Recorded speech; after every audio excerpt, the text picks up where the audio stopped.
the Sahaba radiallahu anhum and the great generations, the three great generations.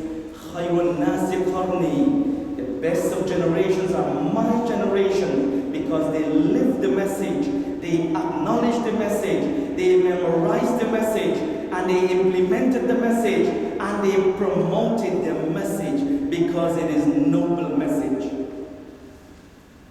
Our enemy is gonna love us. Our enemies will love us, wallahi.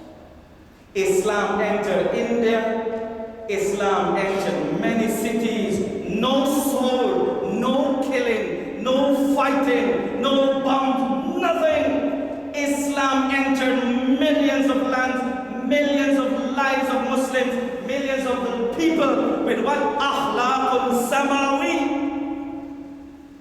What do you think they had? Swords from heaven in gold? They never had swords. They never had angels. Battle of Badr had angels. What do you think these people had? Akhlaqun samawi. A heart that is filled of love for Allah. Etiquettes and manners and characteristics from Rabbul Alameen. Today when we practice Islam, our own brother is scoffing and mocking. He says, "You're such an idiot." He says, "You've lost the plot. You don't know what you're talking about." That's why? Because we're fighting behind the dunya. We fight too much behind the dunya.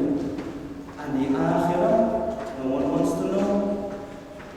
Treat the akhirah like if you live, you're never going to see akhirah. Let's go to the hadith. 3 men in the olden days, they were on an expedition. They went on a mission. And they sought refuge in a cave. A boulder rolled down. This hadith is in Bukhari Kitab al-Ijaba. A boulder, massive boulder rolled down and blocked the entrance of this cave. It became dark. Imagine if someone was to close that door and there's no escape, how would you feel? You'd go paga, majnun. You know why? You have another class, you have your wife to take care of, you gotta make sure you change that stinky coat that you're wearing, you gotta make sure you do some more wheel and deal. You will go mental. Imagine 3 men are blocked in the cave and they have a clue. They don't have a clue how they're going to come out of this cave. They decided among themselves, look bro, there's no way out of this cave unless we maybe make dua to Rabbul Alameen. Unless we lift our hands and make supplications to Rabbul Alameen and ask him to remove this boulder. The first one lifted his hands and he said, Ya Rabbi, kana li abawan shaykhan kabiran.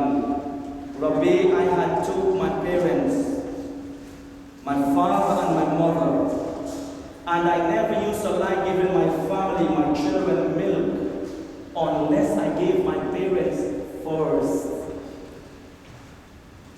One day, Ya Rabbi, I went there and my parents slept away because I became late. I stood there until dawn came. Then I gave my parents milk. Ya Rabbi, Allahumma in kuntu fa'altu dhalika ibtigha'a wajhik fafruj 'anna ma nahnu fihi min hadhihi as-sakhra. Oh Allah subhanahu wa ta'ala, if I did this milk given to my mother, this kindness, this birrul walidain, this love and respect and honor for my mother, my father, I ask you to remove this boulder. فَفَرَجَ عَنَّا. Then it removed a little, they could have seen this, the rays of the light. The Prophet says, not enough to come out. The second one goes, Ya Rabbi, I had been to Ammi, my cousin. Your relatives are sacred. Your wives are sacred. Your daughters are sacred. Your cousins cousins are sacred. Damuhu wa maluhu wa irduhu. His blood, his honor, his wealth, sacred. It will remain sacred until Rabbul Alameen decides the amr. Your cousin is sacred. So the man goes, Ya Rabbi, kindly, I had my bintu ammi, the daughter of my uncle, and I really loved her, really wanted to have a go with her. She refused. She refused to commit zina, fornication, Ya Allah. One day, it was a time of famine. She came to me and she asked. I gave her 120 dinar. I gave her 120 dinar. Dinar is made from gold. And when I was about to take part in her, when I was about to climb her and penetrate it, she says, in some narration she says, Ya Abdullah, O servant of Allah, ittaqillah, fear Allah in entering me. In another narration it says in Bukhari, she says, I am not allowed for you. It is not allowed for you to enter me illa bihaqqiha, unless you get married to me. Ya Rabbi, he says, Rabbi, in kuntu fa'altu dhalika ibtigha'a wajhik. If I did this for your pleasure, I left her. Rabbi, I left her when she says this. I trembled. I become fearful. I become sorrow and sad. Rabbi, I don't want to take this crime anymore. I left her and I left the deen, the dirham with her.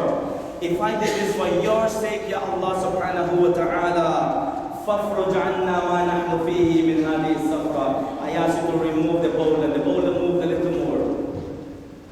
So the bowl moved with the first man, a little. Now the bowl is moving a little more. The bowl says, not enough for them to get out. The third man says, Ya Rabbi, I had some workers, and I paid every one of them their dues, their wages. And then, Ya Rabbi, one of the workers, he left his wages, and I multiplied his wages. And then after Ba'd al-Hayn, he came to me and he says, Ya Abdullah, I need my wages.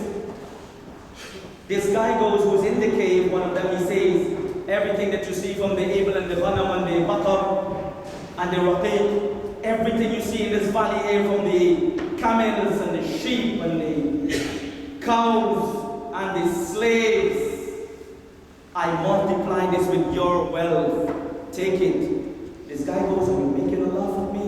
You having a laugh or something? This guy goes, of course not, I'm not having a laugh at you. This is your wealth, I multiplied it. And he took every single piece of it, every one of the camel, cows, sheep, slaves, and he walked out. Ya Rabbi, in kuntu fa'altu dhalika ibtigha'a wajhik. Oh Allah subhanahu wa ta'ala, if I did this for your pleasure, I asked you to remove the bowl, and this bowl was removed. Can you imagine this? Can you imagine this kalam? Wallahi, have you ever pondered upon this kalam? Have you ever taken some time out to really ponder upon this hadith? What does this hadith has for me in my life? Am I able to implement this hadith once and for all? Am I able to stay away from the zina and the crime and beating my parents and committing crimes and taking people's wealth? Have we ever pondered upon this hadith? Wallahi, the amount of sins we have, the amount of sins that we have in our lives, the amount of crimes that we have committed on these lands, the amount of crimes we have committed towards our wife in oppression and dhulm, the amount of crimes